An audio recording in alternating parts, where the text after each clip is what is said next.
Hi, everybody. Hope you're doing marvelously well. I'm sitting here with the rather wonderful André Bowman. How the devil are you? I'm great. How are you doing? I'm good. Good to see you. Good to see you as well. We've got a lot to talk about. I'd like to go through your whole journey, where you started. You're obviously a producer. You are a composer. You're a bass player. You are, I suppose, a band leader or musical director, interchangeable. I mean, that's a lot of stuff. Yeah, a lot of hats. Definitely a lot of hats. Playback engineer, show programmer. Yeah. All of the above. So, Foodie. Foodie. Yeah. Oh, yes, we did get a little bit off the camera, which is a good. I think most touring musicians I know turn out to be foodies, don't they? You know, days off. Got my favorite restaurants all over the world. Marvelous. Rack those up. And some pounds, too. So, let's get a little bit of background. Where did you grow up? At Buffalo, is that correct? Buffalo, New York, suburbs of Buffalo. Great town, great folks, great music, a lot of incredible musicians and talents. Home of Rick James, Spiral Gyra, and a bunch of other folks. Spyro Gyro. I haven't heard that name in a bit. What an absolutely amazing band. Yeah, absolutely. Goo Goo Dolls. Oh, yeah, of course. Mm-hmm.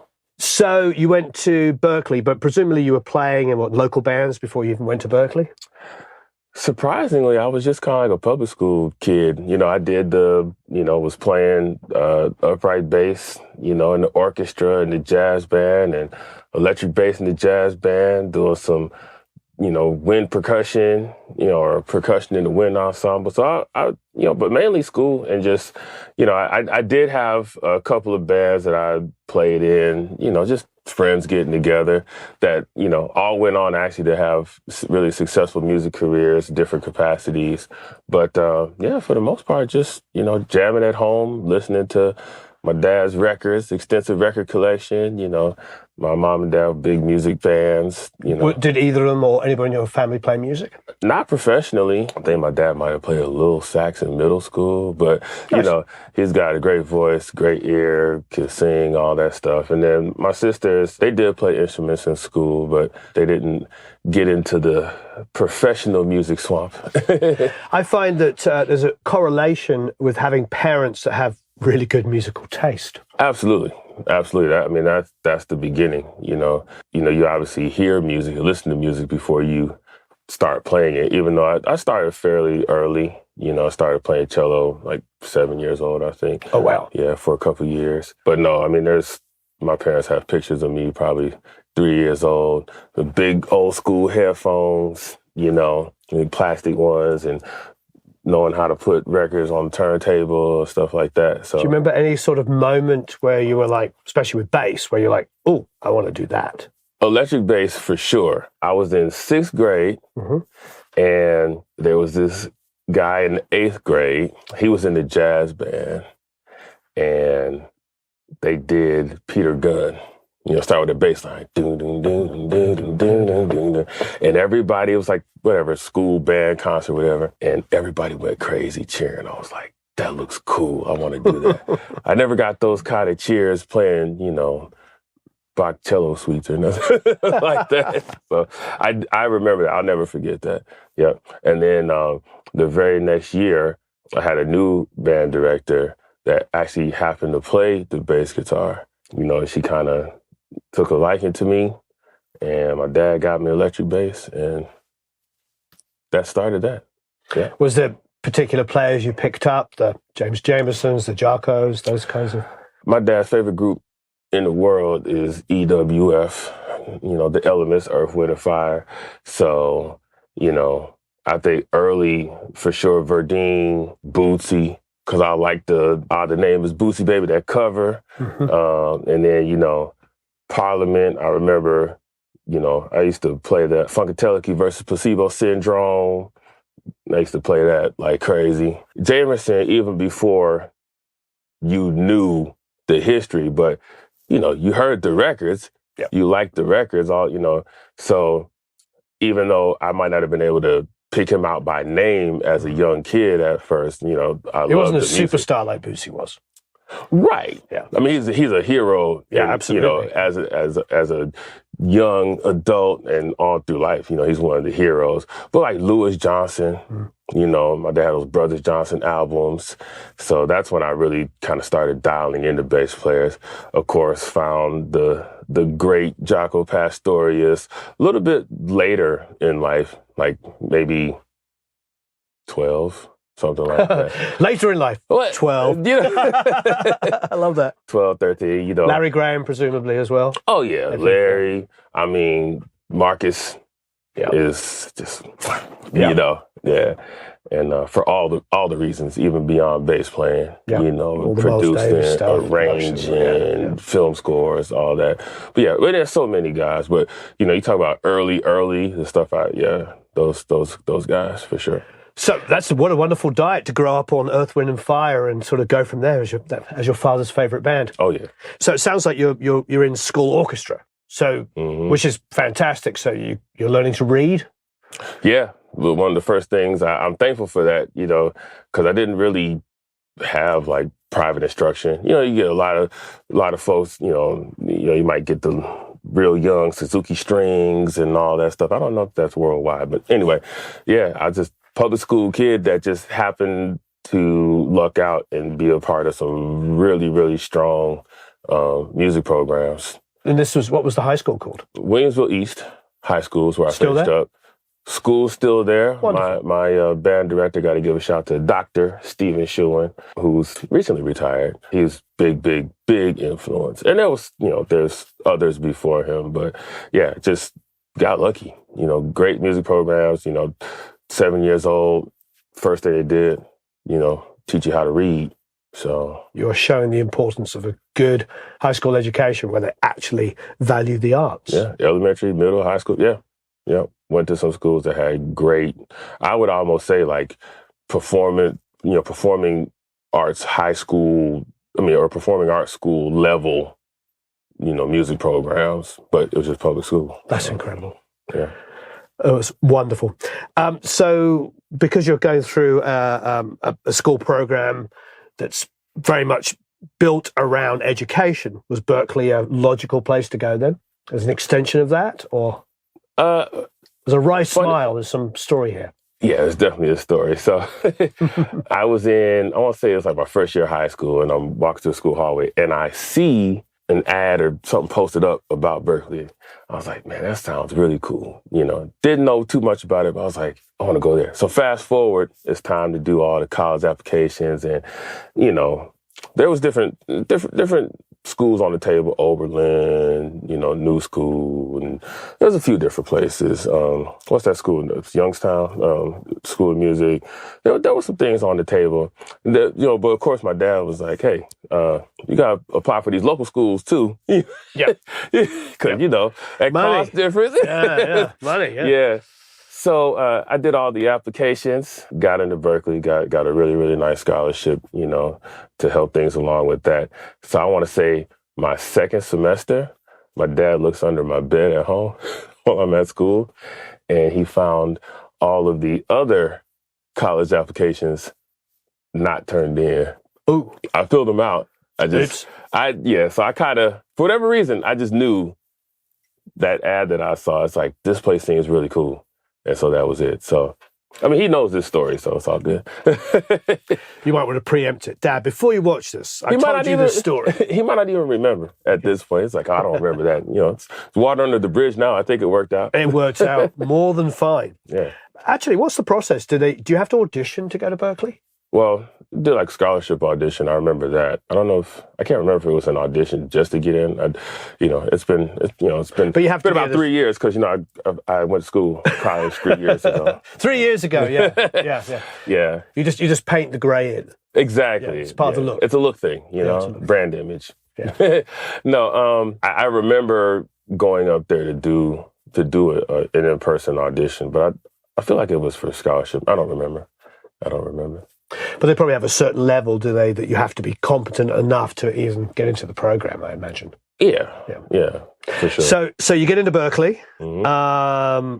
How does your world open up then? Because presumably now you're surrounded by other people like yourself, but from all over America and the world. Oh, yeah, all over the world. It was great. It was like living in a music bubble, for 4 years. You know, everybody's making corny music jokes that, you know, nobody outside of that would really understand. It's like, what are you talking about? You know, but no, it was a great place. I mean, a lot of the people that I met, I still call friends, and we worked together, have traveled the world together. And, you know, just it was the opportunity to learn, grow, and, you know, just discover yourself creatively, musically, personally, with some really, really cool, talented, gifted, humble, hardworking individuals. You know, it was definitely an iron sharpens iron situation. You know, everybody came to the table, obviously, with gifts and talents, but, you know, it was just like an incubator. Great word. So what was your first step away from that into actually getting hired? My first major opportunity actually did come directly out of Berkeley. One of my good friends, one of my brothers, long time, incredibly gifted musician, one of the most gifted musicians I've ever come across. My brother Jermaine Nelson hit me up. He had done some professional things even before getting to Berkeley, but at the time he was serving as Kim Burrell's musical director. He asked me to play bass. She was coming in town to do a show at Berkeley, and he asked me to play bass for the show. I was like, wow. I mean, because Kim is amazing, Jermaine's amazing, and yeah, that we did that show. It went great, and from there, I think a month later, I was with her. We were with her traveling to LA during Grammy week, surprisingly. Yeah. Or I should say, so ironically. It is Grammy week. Yeah. We were filming this during Grammy week.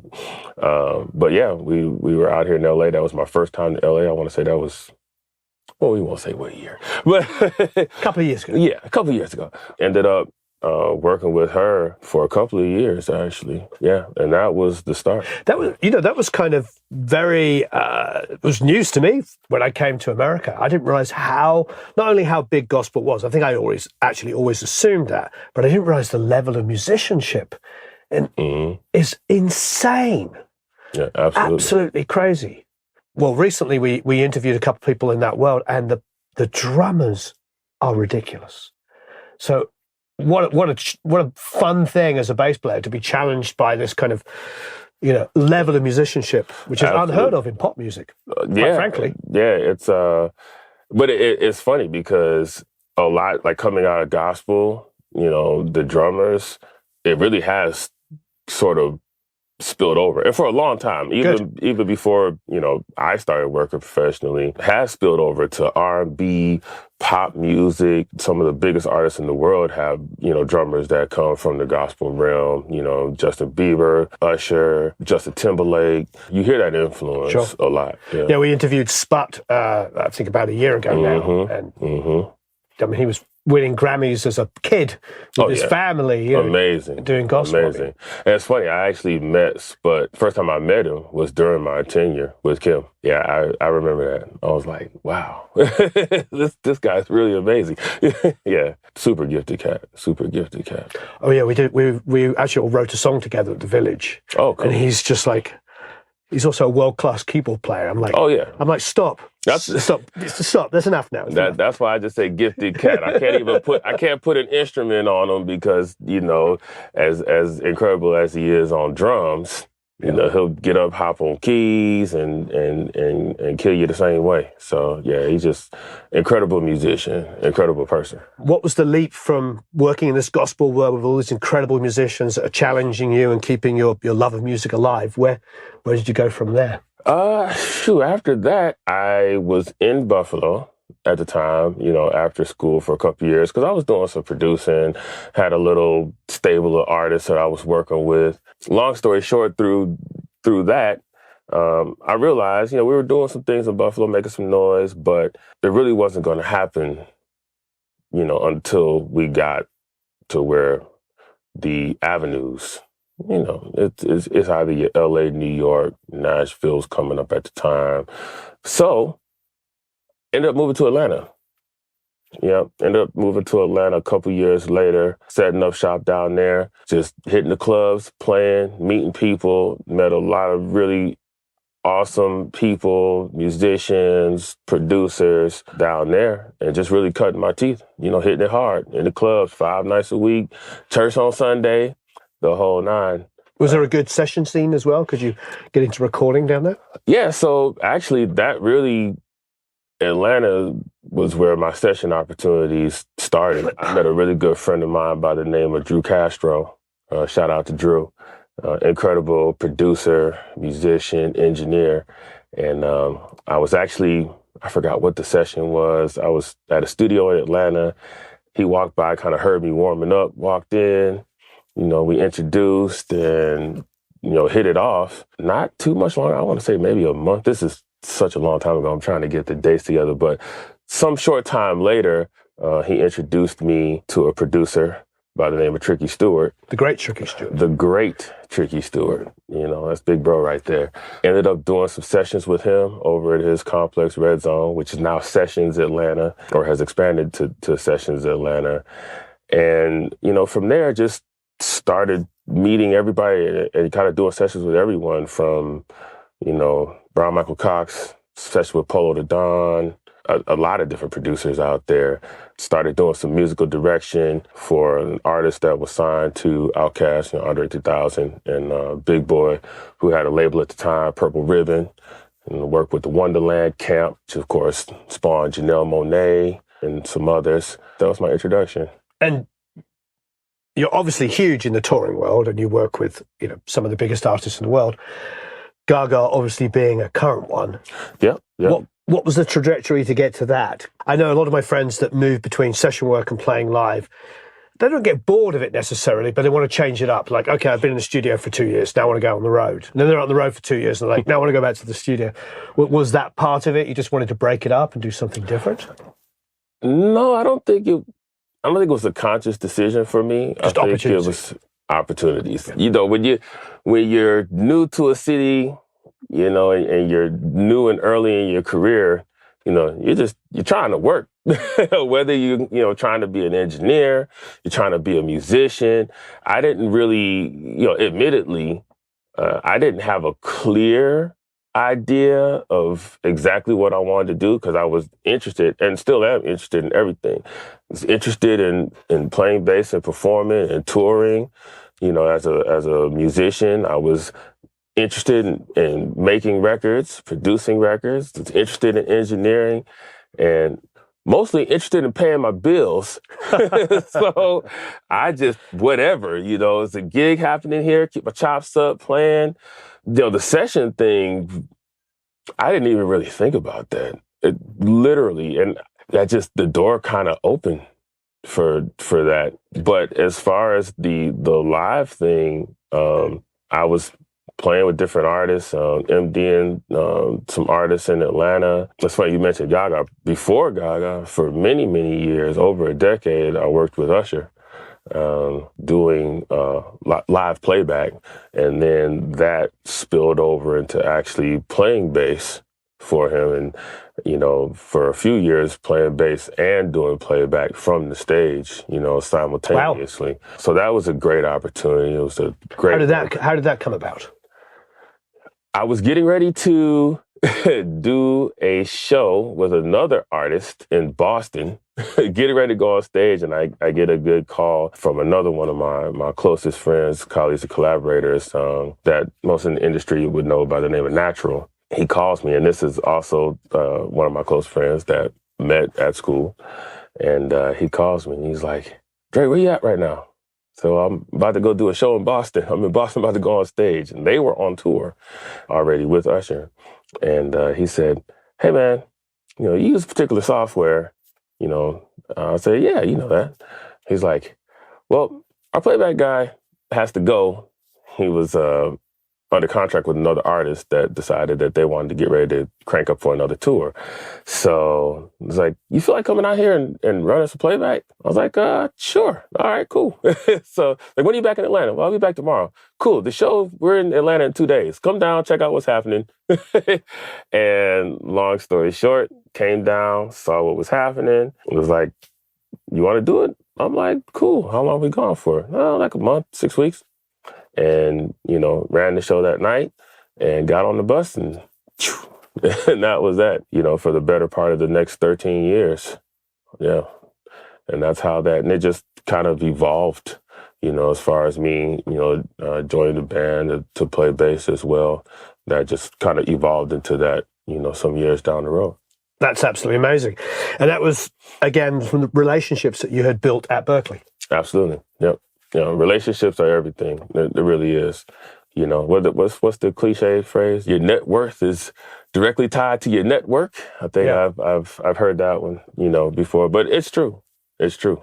It's definitely what you know. You got to be good at what you do, but who you know as well is very important. But all your relationships were built of people coming together and growing their talent together, which I think is very, very important as well. Because I think a lot of people have this sort of perception that they're just going to go to the right party and some famous person's going to go, yeah, here's a great gig. And that might happen. Yeah. It didn't happen to me. I've never known it happen. It hasn't happened for me, but it's yours is tied to hard work. Absolutely, 100%. And all the hard work the other people did to get to that opportunity. Absolutely. And then share with people that they know and trust and like. Mm-hmm. I often say, I'm sure you know this and probably can speak to it better than I can. There's 100 people that can do the job, but you work with the one person that you actually like and can stand to be around. That's a big part of road life. And that's what I've explained to various, guys and girls that want to get into really any aspect of the business, but especially touring. I always say, if you're on a gig and you're touring, it's the assumption that you're good at your job. And at a certain level, you're one of the best at your job.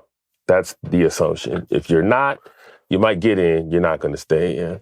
But that's like 10% of it, right? You're here because you're good at your job. But it's the other 90% of it is, can we live with you for 6 months, a year, 2 tours, 3 tours? How do you conduct yourself on the road? Are you pleasant to be around? Are you super wild and crazy? Are you professional?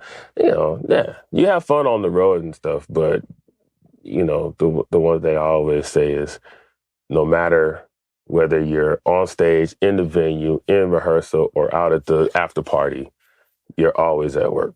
When you're on the road, you're always at work. You are always representative of the artist and yourself, But yeah, you're right, definitely. Can you stand to live with the person? Yep. I haven't toured anywhere near as much as you have, but I have made records that last over a year.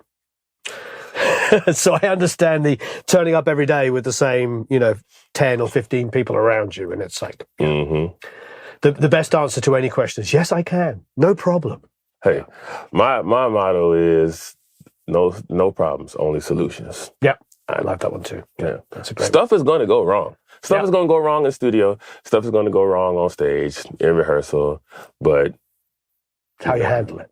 It's how you handle it. And again, you're working, you're amongst the best of the business. You're one of the best in the business. So part of what we do is, if there's something that comes up, a problem, a situation, we need to add something to the show, something. We are the ones to make it happen. So no problems, only solutions. So where did you go from Usher? Well, that's where Gaga comes in. I was actually MDing a couple other artists. Really after leaving that camp, I was just producing, and MDing artists and doing some live show stuff, as far as like live show arrangements and things. And then I just happened to be in LA, out somewhere, and got a phone call. Hey man, you home right now? You busy? I'm like, just working locally, Hey man, Gaga's getting ready to get started. She's been doing the Tony Bennett jazz thing for a few years, but she's about to get back into this pop thing, releasing a new record. And, just wanted to see if you were available, wanted to come do some playback, some promo. And I'm like, yeah, sure. That's cool. I knew the guys in the band and, all good friends of mine. Because I kind of drift in both worlds, right? I'm on the production slash crew side as far as being a show programmer and playback engineer. But then also I'm a musician that tours and has toured. So I kind of have a really strong network in both worlds at this point. So I'll get a call. Sometimes a call will come from a production manager or a tour manager. Sometimes a call will come from a music director or just one of the other musicians. And that's just talking about the live side. That's not even addressing the studio side, getting calls from producers. But I said that, let's come down and met everybody and got into it. And I don't know, like 3 months later, we were at the Super Bowl. Incredible. Yeah, it's crazy. And the funny thing about that is when I left Usher, I said, playback's cool, it's great. I like it. I love the tech behind it. I love sort of being the pilot of the airplane. Was it Ableton? Usher was digital performer. Oh, digital performer. But I use, depending on the artist, the gig, and the requirements, I'll use anything. So some of my clients are digital performer clients. Some of my clients, Ableton gig. Some of my clients have been Pro Tools. It's just whatever the best tool is for the job. They all do the thing. So you said to Usher, the Usher camp? When I left, when that tenure was over, Yep. I said to myself, at this time, during my tenure with Usher, I actually transitioned from Atlanta to Los Angeles. And, that was obviously to just further things on the production side, producing and touring and playing bass and what have you. And, like I said, I like playback and everything. But I said, that isn't necessarily what I came out here to do. This is like, I'm out here to continue to get to the next thing. At that point, I had a little bit clearer idea of, what I wanted to do, the ultimate goal. But again, this is all a journey and you never know where it leads you. You know what I mean? I definitely learned, I said, I'm not like holy roller religious, but I believe God. And I said, all right, so this chapter is done. I'm not taking another playback gig. It would have to be so glaringly apparent that I should still continue to do playback for me to say, other than that, I'm just playing bass on produced records. That's it. And a couple months later, literally just a random call from a good friend of mine, the Gaga situation came. And I said, well, you just spent the last whatever number of years really kind of working at the top of the, R&B level, and then of course Usher's transcended into, pop stardom as well. But like you kind of, you working at the top. And I was like, but man, Gaga is indeed a very high, like straight up pop level. So I said, okay, I'm listening. That's my glaring, the glaring sign that like, all right, you have a gift in this area as well. And, just because you're using that doesn't mean that you're abandoning the other gifts, because I've played on a lot of records since joining Gaga. I've produced records since. So it's just another thing. And, I definitely was not supposed to abandon it. If I would have said no to that, I wouldn't have done a Super Bowl. I wouldn't have gotten an Emmy nomination for my work on the Super Bowl. It's that. So that's kind of how that happened. Well, you've got a couple of beautiful basses sitting here. Yeah. What are they? I actually don't know. I don't know what this one is. I don't recognize that logo. So I'm really sorry for every bass players watching this and at the moment chastising me for not knowing. You only have one guy to apologize to, and that's the guy who makes this bass. No, Rob Elric out of Chicago. Yep. That's my guy, man. The first bass I bought of his wasn't even directly from him. It was a guy in Buffalo. It's beautiful Elric bass, 6-string. Because, at a certain point in time, people didn't freak out when you showed up to the gig with a 6-string. Apparently, that's no longer popular. Even it's like, don't be chording all day on the gig, man. We got a guitar player. No, but bought it from him, and actually, that bass is on a lot of the records that I'm credited on and worked on. Funny enough, it wasn't even directly bought from him. I bought it used and fell in love with it. Fast forward. I was touring with NDIRE, and I said, man, I'm getting ready to do some TV stuff, blah, blah, blah. I need to hit this guy up, build a relationship, just let him know how much I really like this bassist. So I happened to call Rob, and he'll definitely corroborate this story. It's funny. I call him up and I just say, hey man, my name is André, blah, blah, blah. I have one of your basses. I didn't buy it from you, but I love this bass. I want to tell you, I think I just done Good Morning America with India. He's funny. He's like, so you're the guy. And I'm like, uh-oh, what did I do? Like, did I buy this bass hot or something? No, but he's like, a buddy of mine called me the other day and said, hey man, I just saw some guy playing one of your basses on Good Morning America. And it was just totally random. And ever since then, Rob and I have been friends. I mean, we're going on, it's probably like 15 years ago. And, it's good friend of mine. He's a great bass player as well. Makes an incredible instrument. Now I want you to play it, because you've got a nice setup there. Oh, by the way, before six strings, we always used to tell keyboard players to lose their left hand because we already had a bass player. Remember that? It's like, hey, we've already got a bass player. Well, listen, if you get the right guy, little key bass and electric bass together is amazing. But if you get the right person, you get the wrong person, you'll be fighting the whole game. Oh, yeah. I know that very well. Mm-hmm. Yeah, let's take a closer and look at it. Tell us a little bit about this bass. See, I don't know, because I'm a player and I'm not. Well, what do all the knobs do? Treat me like an idiot, because I am. So what do we got? What have we got going on? Volume, pickup blend, treble, mid, selectable frequency. Oh, okay, nice. Bass.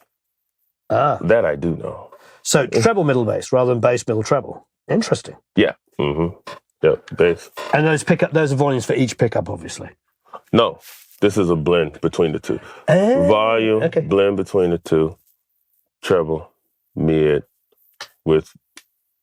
I like that idea. Then you've got overall volume, and volume. Yeah. Then you're not working with two. Yeah, that actually makes sense. Yeah, it's kind of like the blend on a Fender. Yeah. Mm-hmm. Yeah, it's a good idea. Front back. Well, no, on an active Fender, the passives are separate. Yeah. Is it active? Yeah, it's active. Mm-hmm. It's beautiful to look at. Absolutely gorgeous. Yeah. I like the neck plays real easy on it. And I also like the 0 fret. Mm-hmm. That's very, very smart. Yeah. Because then you don't get that sort of huge leap from going from an open string to a fretted one. Exactly. It all sounds the same. Mm-hmm. And I like it's a longer scale. Yeah. Yeah, I like it's better for me. That's probably good for you, not quite so good for me. Really? Well, how big are your hands? Well, yeah. This is always a fun one for the camera. You see that? There's a little bit of a difference there. Little bit. A little bit, yeah. Well, one of the things I liked about that 6-string I bought, the biggest thing is it's got a wide string spacing. So I've had a lot of other friends over the years, play that bass. It's like, gee, man, the string spacing. I'm like, it's perfect for me because I got these big mitts. Yeah, huge hands. So, yeah. Yeah. So I love the story of you actually bought one used, as opposed to somebody sending you stuff for free and then you.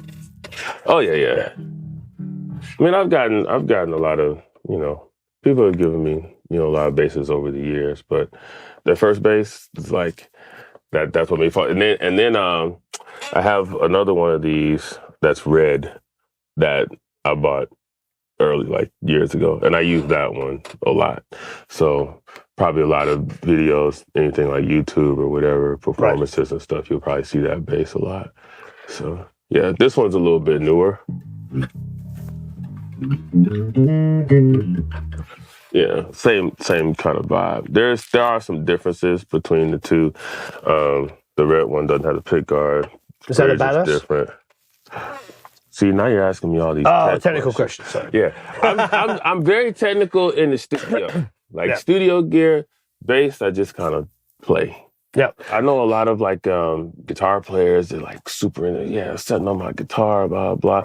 Drummers are big in the tuning and the heads and the shells. And there are a lot of bass players that are like that too. But I know more bass players that are just like, man, I just pick up my bass. I think more so than other musicians. It could just be maybe the bass players I know, but there's a quote I often use from the Stranglers bass player. They asked him, what bass do you play? He goes, a black one. Like, seriously. You'd be like, a white one. Yeah. I have buddies that are like, yeah, I put my bass here, and, I kind of dotted mid-range. And I might pay more attention to that in sessions because you're trying to get a tone, which they're just going to EQ the hell out of later in the record. But you try to start out if you're trying to craft a certain thing. But I always say tone is in the hands. I could play the same bass as, one of my buddies, and I'll just be like, man, you make this thing the same bass. Literally, here, you play. And it's just not even like what they might be playing, just literally how it sounds. And the tone is in the hands, man. The tone is. I remember Duck Dunn said he didn't know what strings he used because he only changed them when he broke them. I'm kind of like Duck Dunn in that way. It's like, anybody got a set of strings around here? The gig starts in 10 minutes, or whatever. But I've played, I'll damn near play anything. I mean, gauge is more important to me than anything. If I'm, certain type of bass, I might play, 40s. Another type of bass might play 45s. All depending on scale length and tension and stuff. All of that, flats versus rounds. I got a Fender P, got them flats on it. That's a sound. That thing records great. I've been using that one a lot in on a lot of productions. It's warm. Big tone. But for live, this will make sense because you're playing with program stuff and keys and everything, and you've got to get low. Yeah, and it just feels good to play. His basses just, they're good for my hands. You got different bass players. You got guys that's, man, I'm a Federa guy. You got, man, I'm a Bass Mods guy. I'm an MTD, a Mike Lowell, whatever. It's all okay. And they all make great instruments. His instruments just feel great in my hand. They're light, You don't lose out on any, it's got, balls. Can I say that? You can say balls. It's got balls. It's 2024. What's the other one? This is also a Rob Elric collaboration, a collaboration that they call Modern Vintage. It is Rob's design as well. I'll say this. This is a Modern Vintage, which is another Rob Elric concept. It's in collaboration. It's meant to... It's a jazz bass. Exactly. Yeah. Exactly. Yeah. And it sounds damn good. And it plays damn good. Wonderful. Yeah. You just feel the neck on it. Oh, no. This is more my speed, 4 strings. Mm-hmm. Oh, it's smooth. Mm-hmm. Yeah, it's just that's the thing for me with Rob, everything he does. It's because he's a player. Satin necks. Are they gorgeous? They just don't have that sticky thing. Mm-hmm. I mean, he's a player. He's a great player. So he knows how to build an instrument that plays great and sounds great. That's absolutely beautiful. So production-wise, what stuff are you working on at the moment? Right now, really, because I've been recently, it's been a lot of traveling on the road and that. So right now, what I intend to do coming up is just focus on some projects and some songs that I've had to kind of put on the shelf for a little bit. So a lot of cataloging. You gotta write the product, build the product to be able to present the product, if you will. So. Are you getting stuff from production partners sent to you on the road? You've got like a laptop set up and things like that? I do. I have a few laptops on the road, obviously, Sure. running playback, but I do carry my studio laptop.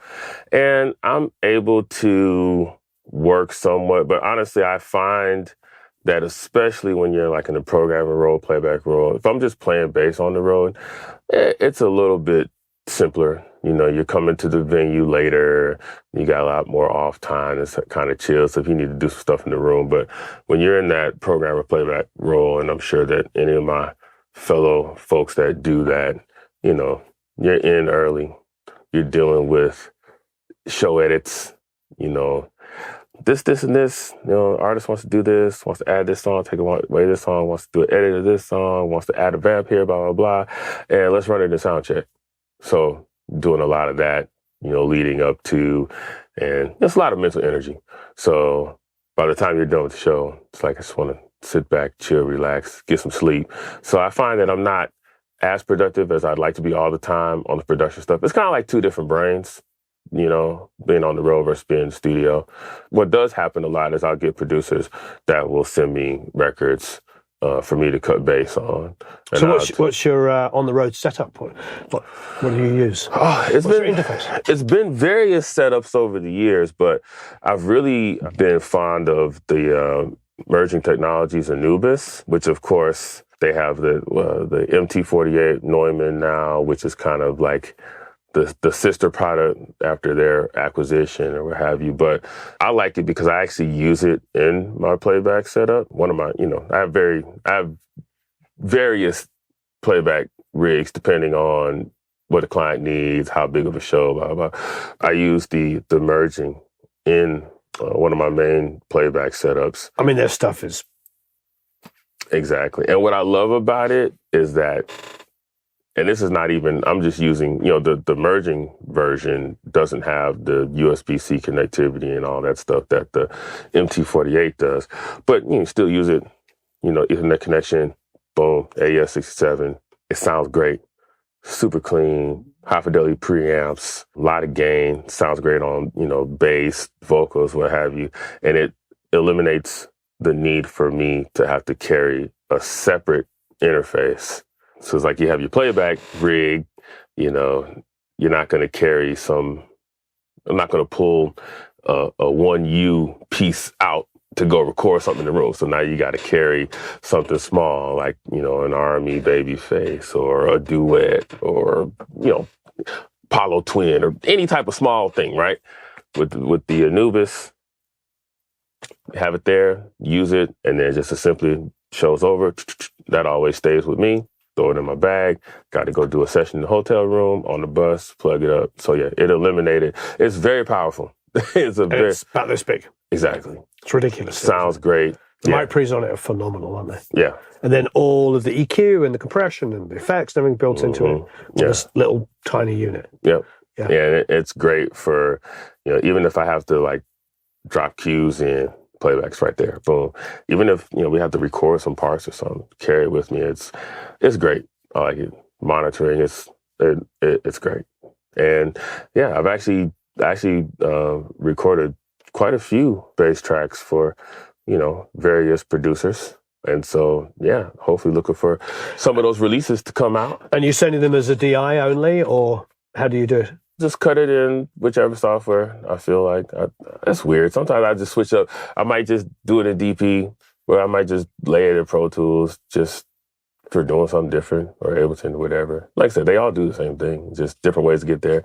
They have different strong points, strong suits or what have you. But yeah, I'll just get the track in from the client. They might send stems. They might send a 2-track. They might, whatever. And I just record the bass and shoot them back past whatever file format they need, 24, 41 or 48, what have you. And I'll give them a few different passes. I'll give them the straight, and then I give them the little bit of sauce. And then, if the producer wants, give them a free-for-all. They're like, man, just go for it, man, just go for it. Yeah, you can always comp in those fine moments and put them in where you want them. Yeah. But I do like to try to, of course, it's up to the producer's discretion what they end up using and how they want to comp it. But I do like to try to try to make it easy for them, Here it is, and it's right, I think that's something a lot of people coming up don't realize is that a great session player sounds like somebody who's been playing in the band for a couple of years. Not coming in with all their chops to show off. Right. Yeah. Give them what you want. And again, producer to producer is different. I have, certain producers that are just like, man, do your thing. You have certain ones, they might send you a demo bass. It's like, this is the basic idea. Or they'll be like, this is the demo bass, play this. But with your tone, with your, this is the idea. I want this part. So it just depends on what the client wants. But exactly, you knowing how to approach a record. When anyone ever asks me any questions about session work, it's just knowing how to approach a record. Knowing what not to play is equally as important in knowing what to play. Yeah. I remember, who was it? Was telling me about Steve Jordan. His first take is just kick and snare. Just doom, da, doom. Then he'll like add a hat in on the second take. And then the third take, he adds some fills. Oh, that's cool. That's cool. I've even heard a story of him making them keeping the click track playing so he could just get the groove right. Funny, one of the craziest things, so one of the first sessions shortly after moving to LA, I got hired by this producer, do a session. It was an indie record, but, good budget, what have you. I show up to the session, it's a week-long session, and Ricky Lawson's on drums. I'm like, oh, all right. So, I mean, God rest Ricky, man. Such a awesome dude. That was one of the, I'll never forget that week.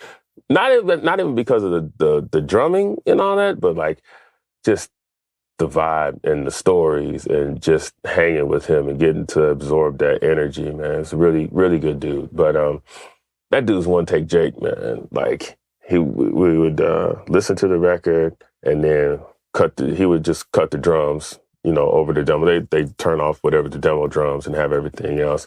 And he'll go lay the basics. And I mean, kill it. Like everything was perfect. First take, no mistakes, no nothing. And he'll get done with the take and we'll just be jaw on the floor. And he'd be like, was that good? Was that good? I mean, I could do another one. It's like, no, don't do it. No. You know what? If you can get it to me coming out of the bridge, I got it. Let me give you a little something, give you something different, And I'm sitting there thinking like, man, it was perfect. I'm not the producer, but in my mind, I'm just like, but it's Ricky. All right, man, you want? Then he'll, come out of the bridge and do, and it was perfect again. It's just like that dude. In my short experience with him, he just didn't miss, And I had done, I had played on quite a few records at this point, and in my career, and I'm pretty quick, most of the time first take, maybe first take in the alternate or what have you, but that was like it's like that's what I want to be in the studio. It wasn't even about making a mistake, like oop, I messed up. It was like perfect. Even down to the setups and his fills and his transit. Like, yeah, it was eye-opening. It was like one of those level up sessions. After leaving that session, I feel like I just absorbed another level. Like, this is a bar. This is a new bar, Yeah. So shout out to Ricky, man. Thank you. Thank you for that experience. Yeah. I'm going to ask you one last question. So I'm going to ask you like a fan question. In all the years you've been doing this, what is the moment that the little child in you was like, oh, wow? There's been a few. Good. A few's good. Because it's all different. Because it's all, again, because I kind of do different things in the industry. So depending on what it is. So like bass might be being on tour with India. There was a spot in the show where the intro kind of starts out with like a bass solo, and I'm kind of like masking her, like we're like kind of like we were back to back, but it was my first time playing at Madison Square Garden, and so to be center stage, playing a bit of a bass solo, Madison Square Garden, was kind of like, is this shit happening right now? Yeah, that was a memorable one. Super Bowl is a memorable one. I just did, help program the show, playback, It was the moment, because you work on it for weeks. And so to get to that moment, it's kind of like, holy shit. This is going, it's 100 and I forgot how many, I don't know. It's one of the most watched ones as far as live viewers, like 100, 40, 150 million, something. Don't quote me, but it's something and it's just an like astronomical amount. Yeah, I mean, it's literally, I think it's the most watched musical performance every year, and it's just like, holy shit! It's just the culmination of all of that work to get to that point. Yeah, so that was a big one. Hearing yourself on the radio for the first time. Oh, what was that? There was a Luther Vandross cover did with Usher and my fellows with the band, Just Fine by Mary J. Blige, stuff in India. Yeah, it's that. I don't know which one came first, but It's quite right. you know, when you hear that thing hit the radio, that's nice. And I think there was maybe a couple records before all of those, but I can't remember. But those moments make you feel like everything, the hours of practicing, the ups and downs, you know, the good stories, the bad stories, the grind, the club, the nights in the club, the late nights in the studio, and then even like productions, like some of the things, some of the productions that you do. I did a bulk of the lifting on an Ashley Simpson record that did very well, you know, many years ago. And hearing that hit the radio, and then the video, and then it, you know, going up the charts and stuff like that. It's just like, man, this literally started from a producer sending me a demo of the songwriter and guitar. And in my first apartment in Atlanta, you know, put these drums on it, programmed these drums and played this bass and added these keyboard parts and all that stuff. And then, you know, it goes to the artist, her voice is on it. And then it comes out on the radio and it's like a hit. And it's like, oh shit. Like it makes it all worth it. You know what I mean? It makes it all worth it. And you never get tired of that feeling. It's not like an ego stroke feeling. Yeah. It's just like you know the feeling. You know what I mean? It's just like, man, because the business is, you know, it's highly competitive. You got to be good and you got to be lucky and it's all the things. So whenever you have anything, you know, and then it's your art. This came from my brain. This came from, and it's out and it's being listened to by the world, whether you just are contributing a bass line or co-production or people watching it, a performance, you know. That's the whole point, right? We got this thing inside of us. We got this creative energy. We got this creative light. It was given to us from the universe, from God, from, you know, whatever, you know, you believe source-wise. But yeah, you just want to give that to the people. I know that's the main reason I'm here. You know what I mean? Yeah. And it makes you think about all the people that have invested in you and poured into you. Because, you know, there's a lot of people that have a gift. It could be athletic, musical, whatever. They're like, man, you better go get you a job. You better go, you know. But you have people that see stuff in you that sometimes you don't even see in yourself. Absolutely. And they invest in you and they pour into you and give you opportunities and creative outlets. So whenever anything like that happens, man, it makes you think about that. And there's been other moments too, you know. But yeah, those are just some of the moments. It's just like, man, it's crazy. Beautiful. Well, what a wonderful way to end up. That was amazing. Thank you ever so much. I really, really appreciate it. Thanks for coming down and hanging. I enjoyed this a lot, man. It was really cool. Thanks everyone for watching. Please leave any comments and questions below. And you must have a website, yes? I do. And I will link to it down below. Yeah, so I guess I'm going to have to really update it by the time this comes out. Thanks everyone. So long, farewell, auf Wiedersehen, au revoir, adios, ciao, goodbye.